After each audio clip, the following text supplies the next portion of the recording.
Hello， 大家好，我是聪贤老师。那今天呢，我要介绍这个叫 Classroom Screen 的，它是线上教学的工具箱。那目前我们在做线上教学的时候，也许呢，我们会让学员前30分钟、前20分钟先登录会议室。那时间还没到啊，我就会安排这样的画面给学员看哦。这边有倒数计时，那这边有 YouTube 的音乐。当然还有2个可爱的小动物，让画面看起来活泼一点点。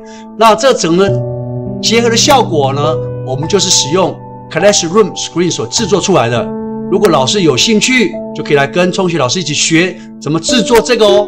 当然不是只有做特效，它在教学工具方面也非常有趣。欢迎各位老师一起来学习 Classroom Screen。